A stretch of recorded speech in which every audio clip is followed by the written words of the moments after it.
Hello and welcome. This is Kristen from the Online Selling Show, and I'm here with part 4 and the final part of my sharing with you the narcissistic personality disorders that I've had in my upbringing and in my family life, and how I've come to, in my head, understand what it is and how I've dealt with it through some experiences in my past. And I want to wrap up with some of the things that I feel that it's benefited my company and how I'm still planning to use it moving forward. At this point in my endeavor, it is who I am. It's part of my personality. I've been here showing you through most of the channel how I'm growing an eBay channel to a 6-figure income is what I'm planning to do. And if you've watched all the other episodes, I thank you for sticking with me on this. If you're somebody that is getting any positive reinforcement for things that you've gone through, or you have anything you want to share, by all means, put those in the comments below. I'm trying to keep this as constructive as can be, meaning that it's meaningful, it's impactful. It's not just a woe be me story. And this last episode is me to say or share like how the relevancy really has impacted me.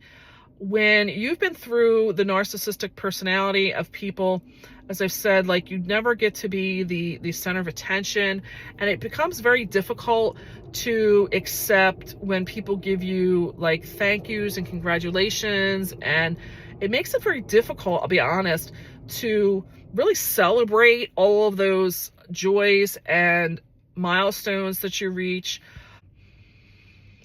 I want to tell you that I still have difficultiness with it, but I've started to learn that people doing thank you gestures and giving you thank yous isn't just that they're they get something out of it as well.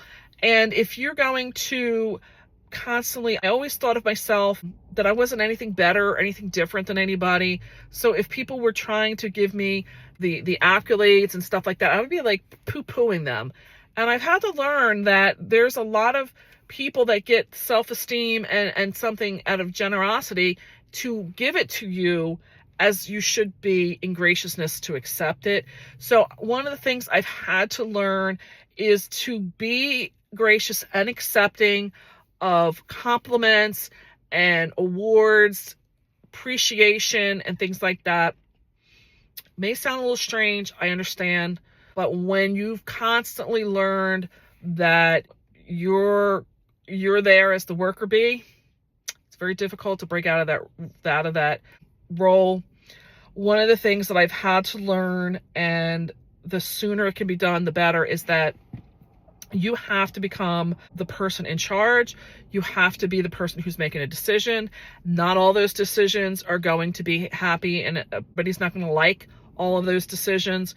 And you have to make some hard decisions. I believe I did an episode a little bit ago talking about when I worked for the state of New Jersey. I never fired anybody. I never had to. That was HR's department. Had to shift into being in that entrepreneur, business owner role, and know that I had to be that person to put the boundaries up. And I've had to sometimes go back and look at conversations or things I've done in the past, and I'm almost embarrassed with how I handled it, because now that I'm recognizing what some of this is, which was avoiding conflict and trying to not become a problem, that I've hurt other people with that, meaning that I would ask certain people to do things as a favor for me because I didn't want to go to the person who was really the person's responsibility for getting something completed. And I took advantage of some of the situations or friendships or networking that I had in doing that. And I've started to, in being an entrepreneur now, having to recognize when it is a win-win and when I'm gonna have to stand up and say that's not the case. That is something with you. And it's definitely a little bit different, because when I'm not doing it with a paycheck attached and I'm doing it with a situational, like, I'll give you an example. Was I had one brand that I was never able to get pictures from them. I constantly would be getting told, and they would want to give me the pictures literally like as the stuff was being shipped to me. And that left me in a situation where the products would get to me, I'd have like net 30 for paying for it, meaning from the time they shipped it, not from the time I received it, from the time they shipped it, which took a week because they were on the West Coast to get to me. So I lost at least a week already of the 30 days.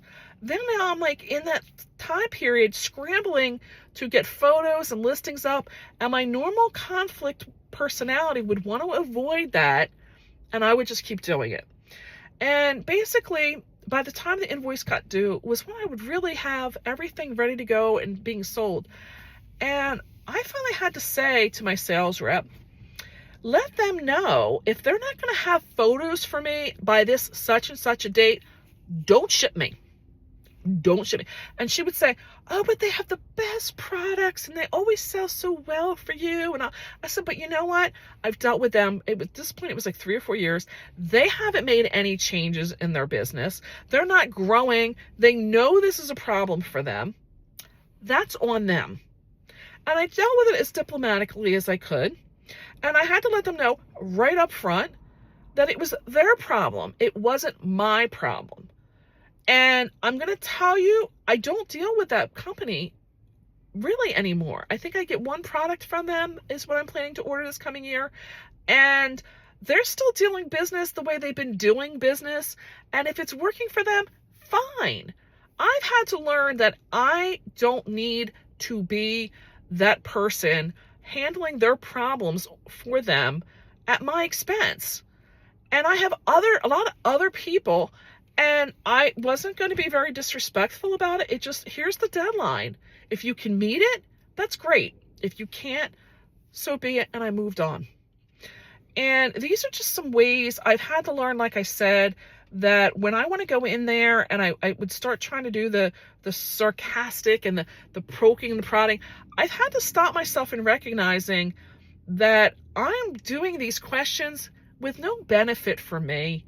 Meaning that I could sit there and say to these, an example with these pictures, like, well, why aren't they doing the pictures? Are they just not going to have somebody in there to get pictures? I mean, is it them taking the pictures in their living room, like trying to come up with a solution of how I could get the pictures faster? But you know what? I didn't need to do all of that because I wasn't really selling a ton of their product. And me being sarcastic about the lack of pictures coming probably wasn't going to get them to do anything any faster anyway. And I kind of, at this point, already made up my mind that I wasn't really going to do a whole lot more with them. So I didn't need to be in this sarcastic personality. And sometimes I've realized that the way, like I said, I would say it in being sarcastic, I could be more diplomatic. And I had to stop and realize that I was being sarcastic because I was looking to get to a solution. And if it was worthwhile for me to have the solution, then I realized that I had to step back, because maybe there was a reasoning behind lack of action or the controversy of what they were putting up. And maybe there was a problem. Maybe the problem was me. And it's led me to take more of like a why approach to things.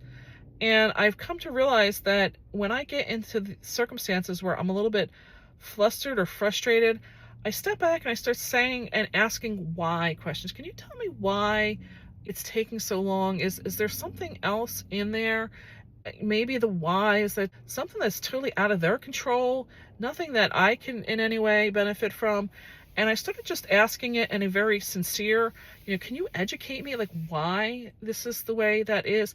Maybe sometimes the intent was not exactly what I thought it was going to be. Like maybe the why, like, for instance, I don't know, maybe they need me to create a new account or something.